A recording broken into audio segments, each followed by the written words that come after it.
যোগ্য নই দয়াময় চরণে আমি তোর চরণে দাসে যোগ্য নই নইলে মোর সাকি কেমন হয় রে দয়া মোর সাকি এমন ওই চরণে দাসে যোগ্য নই মুসলিম বাবা তোর চরণে দাসে যোগ্য নই ভাড়াই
আমি ভাব জানি নে প্রেম জানি নে তবু দাসী হতে চাই চরণে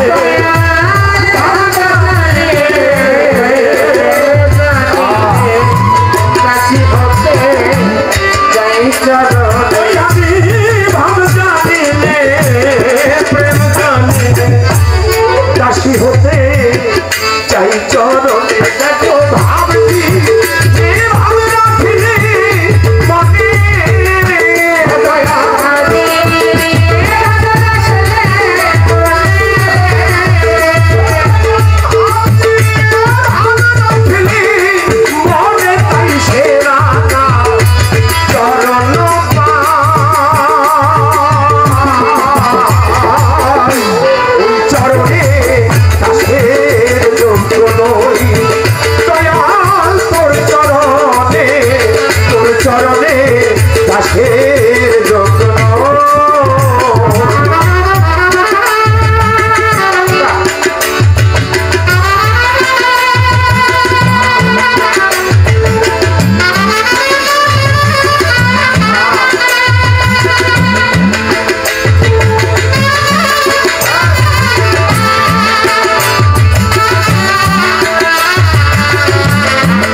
যদি সাই দিন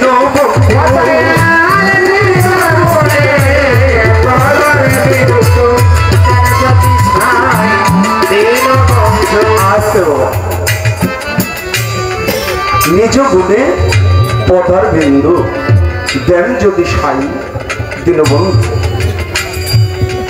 যুগে যুগে অবতার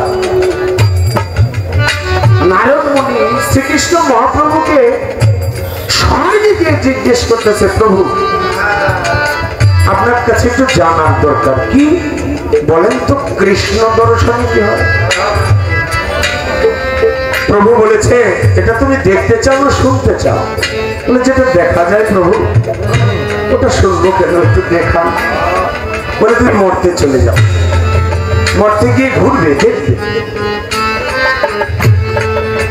তুমি দেখতে থাকবে তোমার চোখে যেই প্রাণীটি দেখবে তার কাছে তুমি জিজ্ঞেস করবে সেই জবাব দিয়ে দিবে ঘুরতে ঘুরতে জঙ্গলের ভিতরে দেখে একটা আম গাছের ডালের ভিতরে একটা কাঠবিড়ালি লাফালাফি করে জিজ্ঞেস করে ও কাঠবিড়ালি বলতো কৃষ্ণ দর্শনে কি হয় বলার সাথে সাথে কাঠবিড়ালিটা ডালের থেকে নিচে পড়ে গেছে ধুলার ভিতরে পড়ে ওর প্রাণ পাখি উড়ে গেছে, ধুলার ভিতরে গড়াগড়ি খেয়ে প্রাণ পাখি উড়ে গেছে, আবার চলে গেছে। প্রভু আমার চোখে পড়েছে এক কাঠবিড়ালি, প্রশ্ন করলাম সে তো মরেই গেল। বলে আবার মরতে যাও, গিয়ে দেখো গাভী গোচনা, গাভীর বাছুর জন্ম নিবে, জন্ম নবজাত বাছুরকে তুমি প্রশ্ন করবে, মায়ের পেট থেকে পড়ার সাথে সাথে জিজ্ঞেস করবে, ওই প্রশ্নের জবাব দিবে। বাড়ির পাশে পাশে ঘুরে মরতে এসে দেখে এক বাড়ির কোনায় একটা গাভী কেবল একটা বাছুর প্রসব করছে। গাভীকে চেটে চেটে, যারা গৃহস্থ করে তারা জানে, চেটে চেটে বাছুরটাকে একটু পরিষ্কার করে দিয়েছে। বাছুরটা দাঁড়াইতে পারে না, হেলে দুলে পড়ে যায়। কানের কাছে গিয়ে বলে, ও গোচনা বাছুর, বলো তো কৃষ্ণ দর্শনে কি হয়?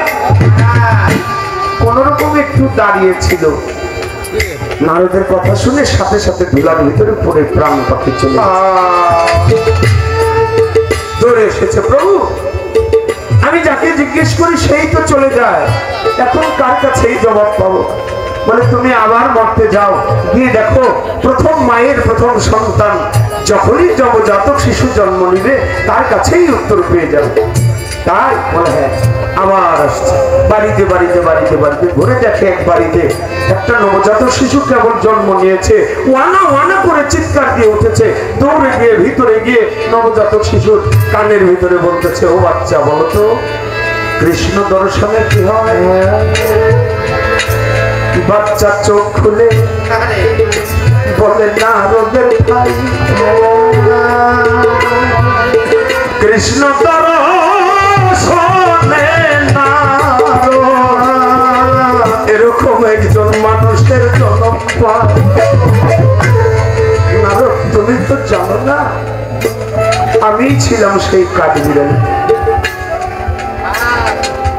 তোমার কৃপায় আমার কৃষ্ণ দর্শন হয়ে গেছে। সরাসরি মানবের জন্মের আগের জন্ম গাভীর জন্ম, আমার আর 84 লক্ষ জনের ফেরে পড়তে হয় না, আমি চলে গেছি গাভীর জন্ম। তুমি এসে আমার দর্শন দিলে, সাথে সাথে আমার গুরু দর্শন হয়ে গেল, আমার প্রভু দর্শন হয়ে গেল, সাথে সাথে আমি এই জন্ম ছেড়ে আমি চলে এসেছি। তাই প্রভু দর্শনে এই মানুষের জন্মটাও খাঁটিতে জননে রূপান্তরিত হয়ে যায়। তাই গানে বলে, যদি